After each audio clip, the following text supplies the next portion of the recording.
Hello everyone, I welcome you all on India's largest learning platform Unacademy और Unacademy के YouTube channel पर आप सभी को वेलकम करता हूँ। बहुत ही इम्पोर्टेंट हमारा टॉपिक होता है किसी भी कॉम्पिटिटिव एग्जाम में रिलेटिव प्रोनाउन। रिलेटिव प्रोनाउन का ये सेशन हम लोग करेंगे। उससे पहले मैं आपको कुछ इंपॉर्टेंट क्वेश्चंस उसमें कराऊंगा। मैं उससे पहले कुछ इंपॉर्टेंट जानकारी आपको दे देता हूँ। मैं किशन सिंह राठौड़ आपको इंग्लिश ग्रामर और कॉम्प्रहेंशन पढ़ा रहा हूँ। I have cleared various examinations. I have 5+ years of experience of teaching English. I have mentored 10,000+ students till now. Crack CDS FCAT CAPF with India's largest learning platform, Bharat के सबसे बड़े platform के साथ में जुड़ें और अपने एग्जाम को क्रैक करें दोस्तों। यहाँ अनअकैडमी पे आपको मिलता है प्लस सब्सक्रिप्शन, और प्लस सब्सक्रिप्शन में बहुत सारे बेनिफिट्स हैं। उनमें से कौन कौन हैं जो मैं आपको बता देता हूँ।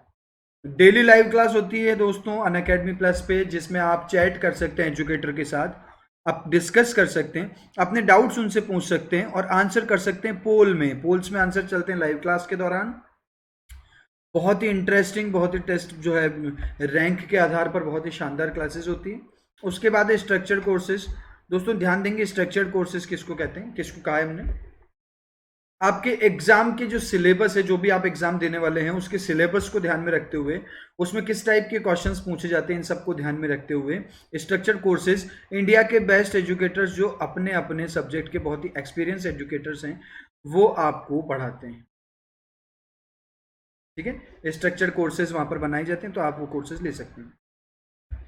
नेक्स्ट है लाइव टेस्ट एंड क्विजेस। दोस्तों लाइव टेस्ट और क्विजेस मोस्ट इंपॉर्टेंट है अगर आप किसी भी एक कॉम्पिटिटिव एग्जाम को क्रैक करना चाहते हैं तो बहुत इंपॉर्टेंट है, क्योंकि यहीं से आपको पता चलता है कि आपका एग्जाम किस तरीके का होता है, आपके एग्जाम में किस तरीके के क्वेश्चन पूछे जाते हैं और आप कैसे गिवन पीरियड ऑफ टाइम में अपने पेपर को कंप्लीट करेंगे। ये सब हमको पता चलता है लाइव टेस्ट और क्विजेस से। दोस्तों जरूर बहुत सारे लाइव टेस्ट देने, किसी भी एग्जाम को देने से पहले उसके 50+ मॉक टेस्ट आप जरूर दें। क्विजेस से आपको पता चलेगा आपको जो पढ़ रहे हो वो कितना समझ में आ रहा है, कितना नहीं आ रहा है। ये अनअकैडमी पे बहुत मात्रा में अवेलेबल है, तो आप इसका लाभ उठाएं। Next unlimited access. Unlimited access का मतलब है आप अगर मान लीजिए 6 मंथ्स का सब्सक्रिप्शन लेते हैं या 12 मंथ्स का सब्सक्रिप्शन, जो भी आप लेते हैं, इस पीरियड ऑफ टाइम में जितने भी कोर्सेज अनअकैडमी प्लस पे चल रहे हैं उस कैटेगरी में वो आप सारे के सारे एनरोल कर सकते हैं। कोई लिमिटेशन नहीं है। कितने भी एजुकेटर्स की क्लासेस लीजिए, कितने भी सब्जेक्ट्स पढ़िए, कितने भी बैचेस को ज्वाइन करिए। अगर मान लीजिए आपने CDS FCAT और CAPF कैटेगरी को ज्वाइन किया है तो आप इस कैटेगरी के अंतर्गत आने वाले सारे कोर्सेज जो है एक्सेस कर सकते हैं। ठीक है, तो ये बहुत ही ज़्यादा बेनिफिशियल है। अनअकैडमी लर्निंग ऐप अगर आपने अभी तक इंस्टॉल नहीं करी है तो तुरंत इंस्टॉल कीजिए, क्योंकि यहाँ पर आपको मिलती है free classes as well as subscriptions. ठीक है, आपको सब्सक्रिप्शन भी मिलता है और फ्री क्लासेस भी आप ले सकते हैं।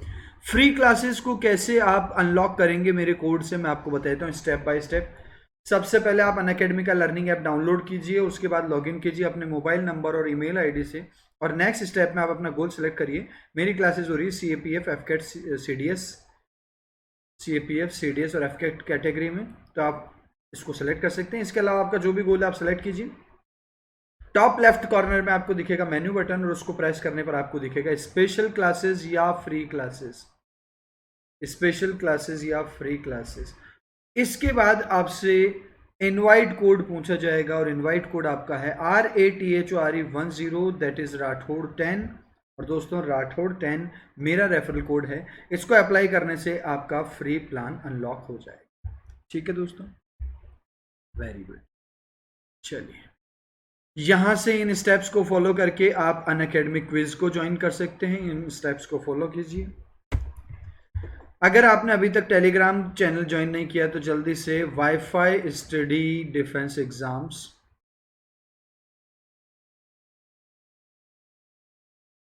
इस चैनल को ज्वाइन कर लीजिए, इस पे मैं भी हूं। या इसके अलावा आप चैनल ज्वाइन कर सकते हैं वाईफाई शौर्य आर्मी गवर्नमेंट।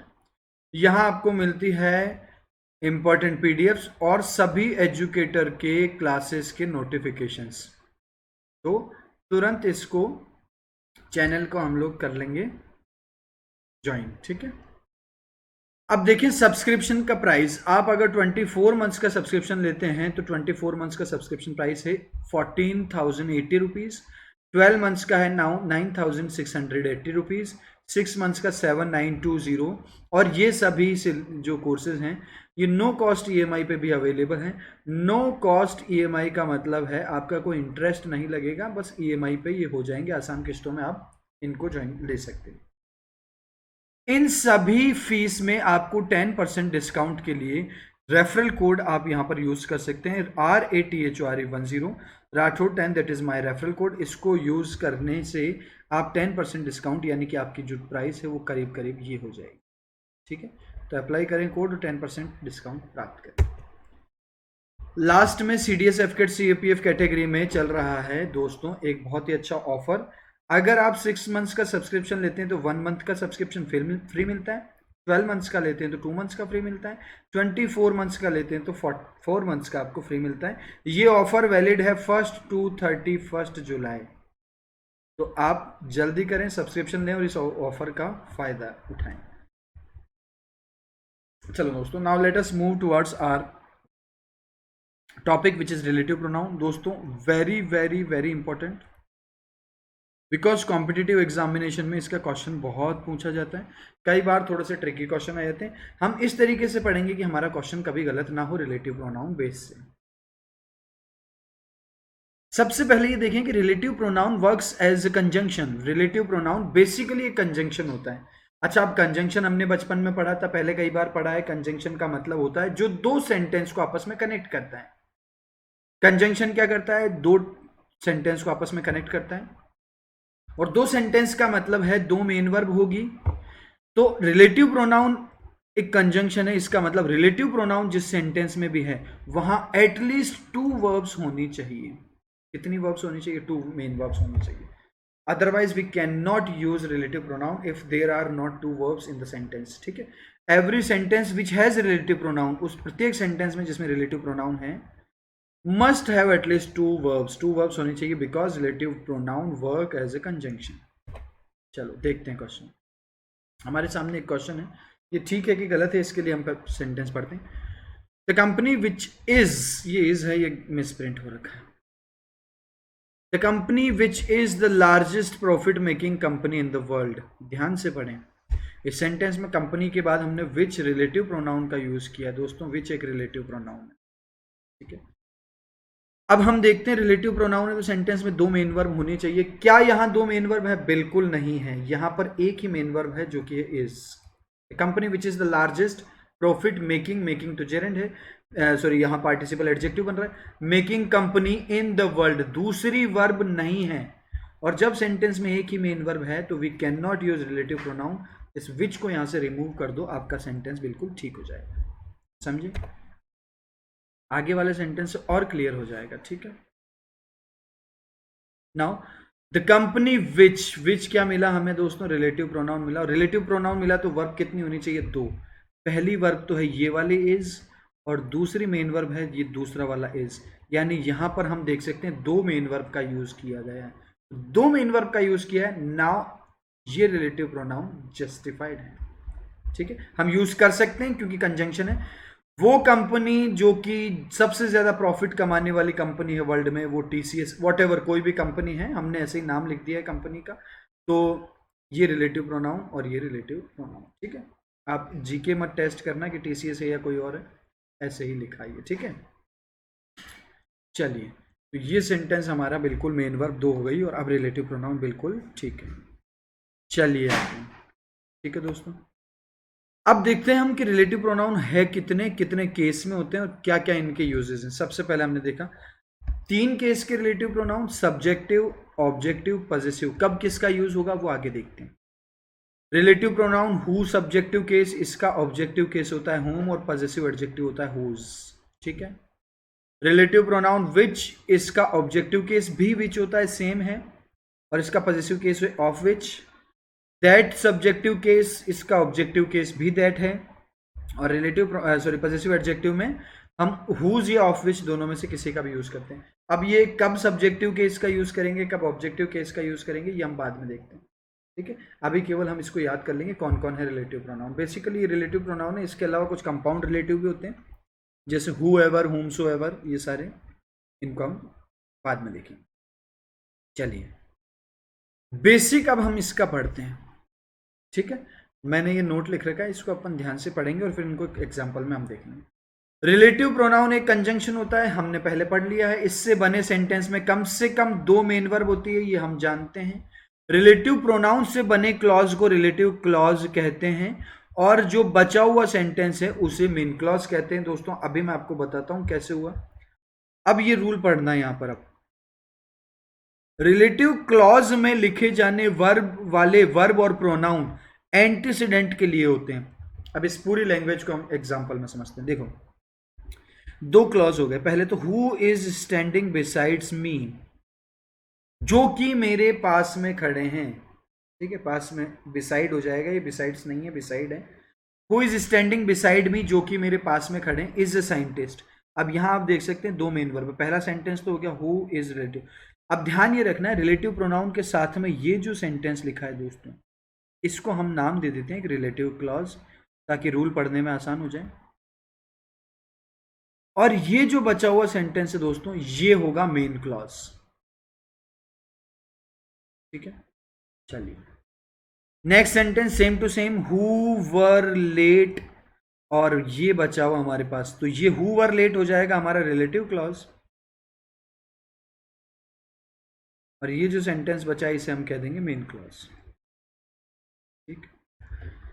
चलिए, जो बात मुद्दे की है वो ये है कि रिलेटिव क्लॉज में ये जो भी हम सब लिखते हैं, ये चाहे वर्ब लिखें चाहे प्रोनाउन, जो भी हम लिखेंगे वो होता है रिलेटिव प्रोनाउन के एंटीसीडेंट के अनुसार, यानी कि पहले वाले जिसके बारे में रिलेटिव क्लॉज बात कर रहा है उसके लिए वर्ब होगी। जैसे यहां रिलेटिव क्लॉज बात कर रहा है मैन के बारे में, तो यहां वर्ब भी हम सिंगुलर लगा देंगे मैन के लिए, ठीक है, सिंगुलर लगा देंगे। यहां हम जो बात कर रहे हैं हु वर लेट, ये बात हम कर रहे हैं स्टूडेंट्स के लिए। तो दोस्तों स्टूडेंट्स के लिए बात हो रही है, स्टूडेंट्स प्लूरल है, ये वर्ब भी प्लूरल हो जाएगी। सेंटेंस में एक एरर है, और एरर ये है कि यहां वॉज की जगह हो जाएगा वर्ब। ध्यान से समझना, आगे कुछ एग्जाम्पल से बहुत बढ़िया तरीके से क्लियर हो जाएगा। One of my friends who lives in Delhi are coming tomorrow. इस सेंटेंस में दो एरर है और दोनों को हम सही कर देते हैं। कैसे करें देखें। One of my friends who lives, सबसे पहले रिलेटिव प्रोनाउन दिखा, तो रिलेटिव प्रोनाउन के बाद में जो ये वर्ब आ रही है हमारी, ये किसके अकॉर्डिंग होगी, ये होगी रिलेटिव प्रोनाउन के एंटीसीडेंट के अकॉर्डिंग, ठीक है। Who live in Delhi are coming tomorrow, तो देखो फ्रेंड्स हमको यहां पर दिख रहा है प्लूरल, और दोस्तों फ्रेंड्स प्लूरल है तो वर्ब भी प्लूरल हो जाएगी। हमको यहां लिखना पड़ेगा लिव, एस रिमूव कर देंगे वर्ब को प्लूरल करने के लिए। आगे जो वर्ब आ रही है दोस्तों, ये मेन क्लॉज की वर्ब है। मेन क्लॉज का सब्जेक्ट कभी भी प्रीपोजिशन के बाद वाला नहीं होता है, तो इसका सब्जेक्ट हो जाएगा वन। हम सब जानते हैं वन ऑफ के बाद प्लूरल नाउन और सिंगुलर वर्ब, तो इसकी वर्ब यहां पर हमको लिखनी पड़ेगी आर की जगह इज। अब इसको समझने के लिए एक सिंपल लैंग्वेज में बात करते हैं। मान लो मेरे 5 दोस्त हैं जो दिल्ली में रहते हैं। कितने दोस्त हैं दिल्ली में रहने वाले? 5। उनमें से एक कल आ रहा है, तो दोस्तों यहां पर क्लियर है दिल्ली में दोस्त कितने रहते हैं? 5। 5 रहते हैं तो वर्ब प्लूरल हो जाएगी। उनमें से कितना आ रहा है कल? एक आ रहा है। एक आ रहा है तो वर्ब सिंगुलर हो जाएगी। बहुत क्लियर है। रिलेटिव क्लॉज में जो आएगा वो तो आएगा एंटीसीडेंट के अकॉर्डिंग, और मेन क्लॉज में आएगा वो आएगा मेन क्लॉज के सब्जेक्ट के अकॉर्डिंग। देखो सेंटेंस कैसे चेंज होता है। All of my friends who live in Delhi are coming tomorrow. जितने भी दोस्त मेरे दिल्ली में रहते हैं वो सारे के सारे कल आ रहे हैं। अब देखो फ्रेंड्स भी दिल्ली में प्लूरल रहते हैं, ये लिव हम फ्रेंड्स के अकॉर्डिंग प्लूरल लगा देंगे। अब उनमें से सारे ही आ रहे हैं तो ये ऑल के अकॉर्डिंग ये वर्ब भी प्लूरल हो जाएगी, दोनों वर्ब प्लूरल हो जाएगी, ठीक है। आगे एग्जांपल्स देखते हैं, उससे आपको और बहुत अच्छा क्लियर हो जाएगा। देखो, neither of the players who has, दोस्तों देखो हु के बाद ये जो हैज आ रहा है। टोटल रूल्स को हम एक से ज्यादा एग्जांपल से पूरी तरीके से समझ लेंगे। ये जो वर्ब हमारी आ रही है ये तो आएगी रिलेटिव प्रोनाउन के बाद जो आती है, ये तो आती है जस्ट पहले वाले एंटीसीडेंट के अकॉर्डिंग। एंटीसीडेंट होता है प्लेयर्स, प्लूरल है इसलिए यहां वर्ब प्लूरल हो जाएगी, हैज की जगह हो जाएगा हैव, ठीक है।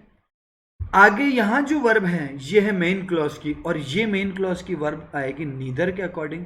नीदर होता है दो में से कोई नहीं, तो यहां वर्ब सिंगुलर लगा देंगे। ऐसे ही जब मैंने सेंटेंस चेंज किया और नीदर की जगह लिखा बोथ ऑफ द प्लेयर्स, यानी जो दो खिलाड़ी सेलेक्ट हुए हैं दोनों अच्छा खेल रहे हैं, तो देखो ये वाला हैव तो आ जाएगा एंटीसीडेंट के अकॉर्डिंग प्लूरल, और ये जो वर्ब है दूसरी मेन क्लॉज की, ये भी आएगी, ये आ जाएगी बोथ के अकॉर्डिंग। और बोथ के अकॉर्डिंग, बोथ क्योंकि प्लूरल, बोथ का मतलब दोनों, दोनों मतलब प्लूरल, तो ये वर्ब प्लूरल। बात इतनी क्लियर है, इतनी साफ है। रिलेटिव क्लॉज में तो जो लगाना है वो एंटीसीडेंट के अकॉर्डिंग लगाना है, और जो मेन क्लॉज में लगाना है वो मेन क्लॉज के सब्जेक्ट के अकॉर्डिंग। कभी कभी मेन क्लॉज का सब्जेक्ट और सेंटेंस रिलेटिव प्रोनाउन का एंटीसीडेंट एक भी हो सकता है, अलग अलग होना कोई जरूरी नहीं है। जैसे कि मान लीजिए सेंटेंस में बोथ ऑफ लिखा ही नहीं होता, बोथ ऑफ लिखा ही नहीं होता, तो ये वाली वर्ब भी प्लेयर्स के अकॉर्डिंग होती और ये वाली वर्ब भी प्लेयर्स के अकॉर्डिंग होती। होती कि नहीं होती? बिल्कुल होती।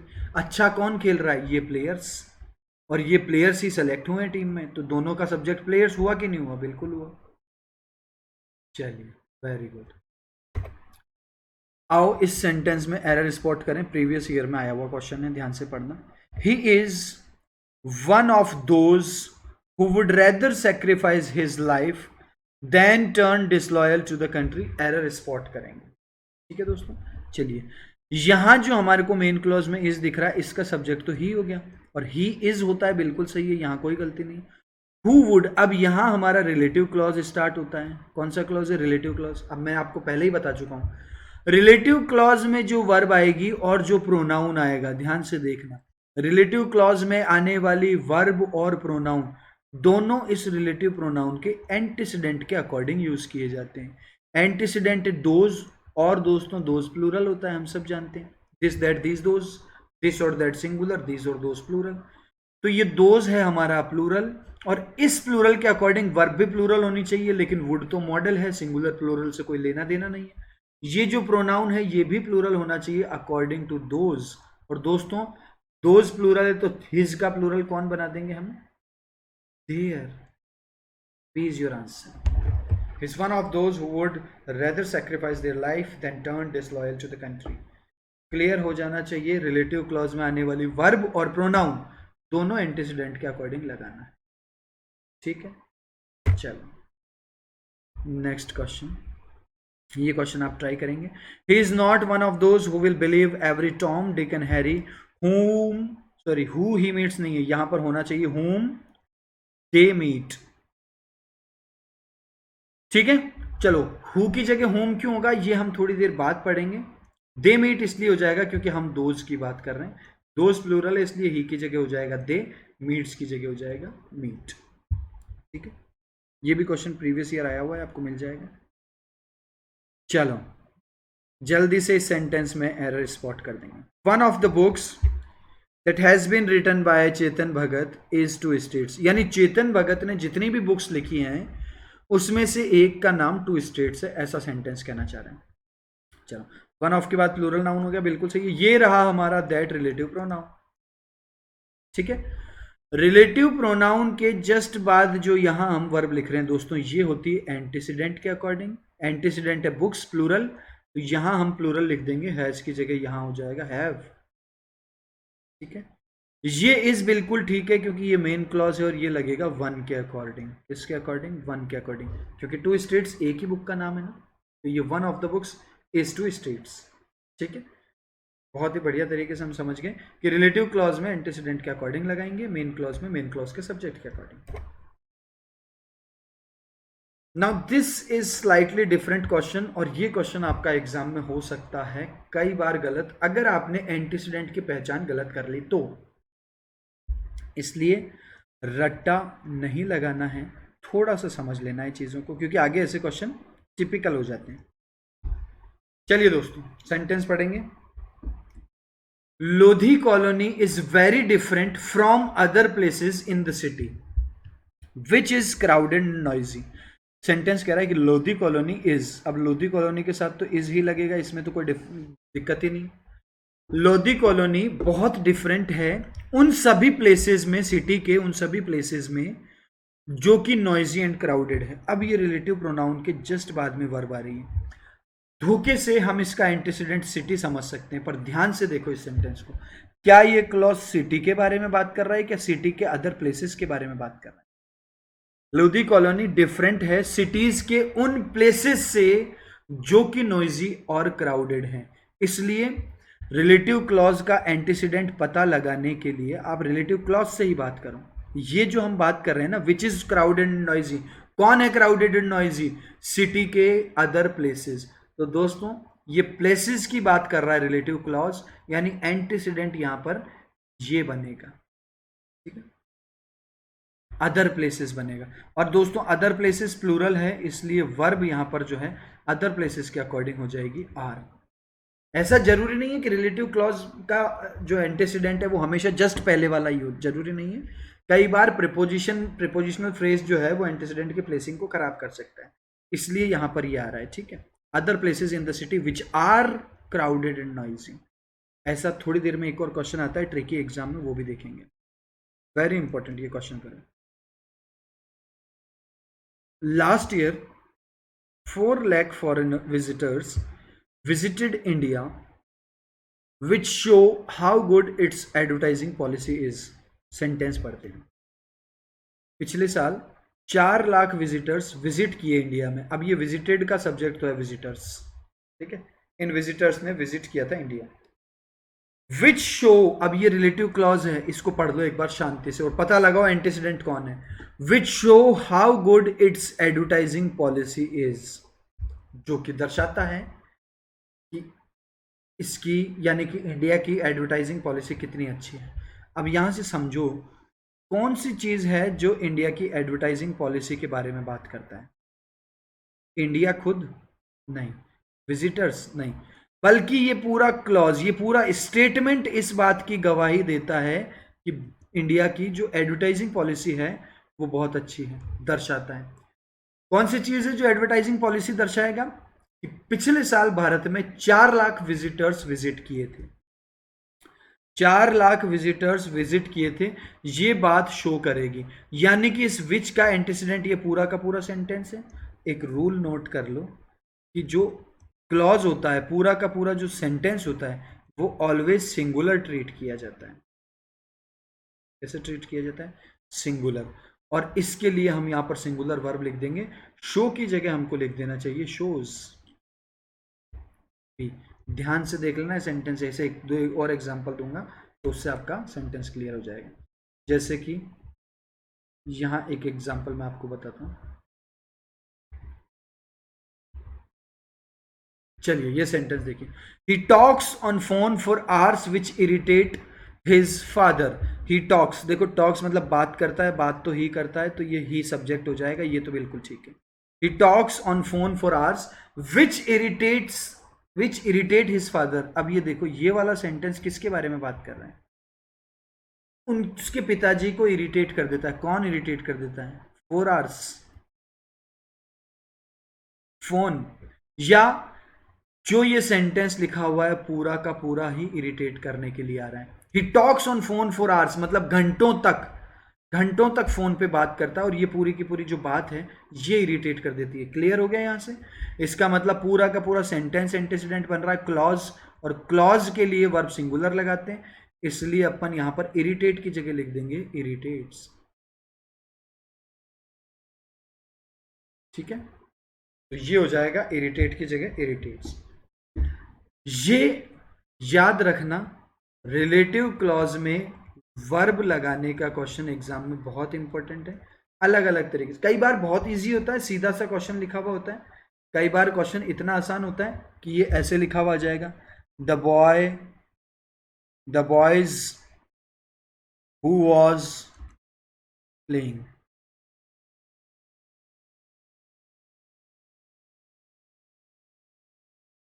आगे एक और वर्ब दे दी, वर और ऐसा कुछ करके, तो ये तो बहुत सीधा क्वेश्चन है। वॉज एंटीसीडेंट बॉयज ही बचा, तो बॉयज के लिए हम यहां वर कर देंगे। कॉम्प्लिकेटेड कब हो जाता है? जब यहां पर द बॉयज से पहले लिख दे वन ऑफ लिख दे, तो हमारा ये बॉयज के साथ में वर तो ठीक है, लेकिन ये आगे वाला जो वर है यहां पे गड़बड़ हो जाएगी, यहां वॉज करना पड़ेगा। समझ रहे हो?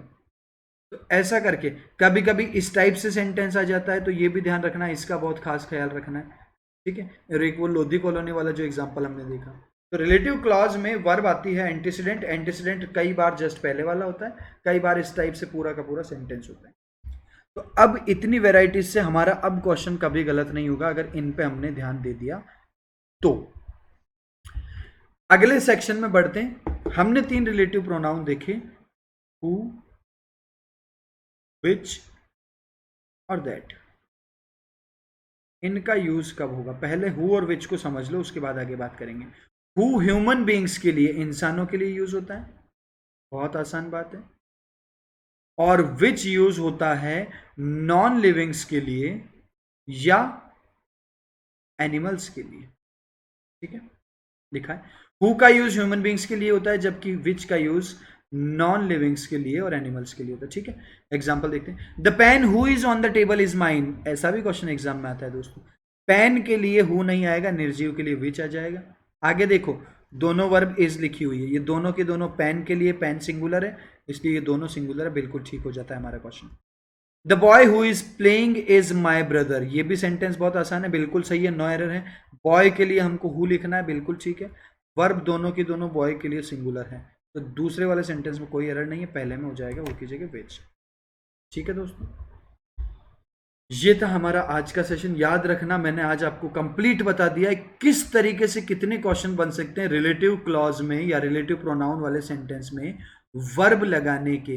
कितने क्वेश्चन किस टाइप से एग्जाम में पूछे जा सकते हैं, सारे के सारे एग्जांपल्स आपके सामने। इससे ज्यादा कोई तरीके से वर्ब का क्वेश्चन तो रिलेटिव प्रोनाउन में नहीं पूछा जा सकता है। और देखा हमने हु और विच। आगे जो सेंटेंस में आगे एक और सेशन लूंगा, उसमें मैं आपको बताऊंगा कि दैट का यूज क्या होता है, हु विच और दैट में कैसे यूज डिफरेंस करेंगे, और उसके अलावा हु और हुम यानी सब्जेक्टिव केस कैसे लगाएंगे और ऑब्जेक्टिव केस कैसे लगाएंगे, उसके बारे में हम बात करेंगे नेक्स्ट सेशन में। Till then, thank you so much for being with us. Subscribe the channel if you have not done it yet, और नोटिफिकेशंस प्राप्त करने के लिए बेल आइकन को दबाइए ताकि आपको सब वीडियोस के नोटिफिकेशंस मिल जाएं। लाइक जरूर कर देना सेशन, और कमेंट्स में बता देना कैसा लगा और आप आगे क्या पढ़ना चाहते हैं। नेक्स्ट टॉपिक होगा दैट, हु और हुम में डिफरेंस और दैट का यूज कब होता है उसके लिए। थैंक यू, जय हिंद, जय भारत।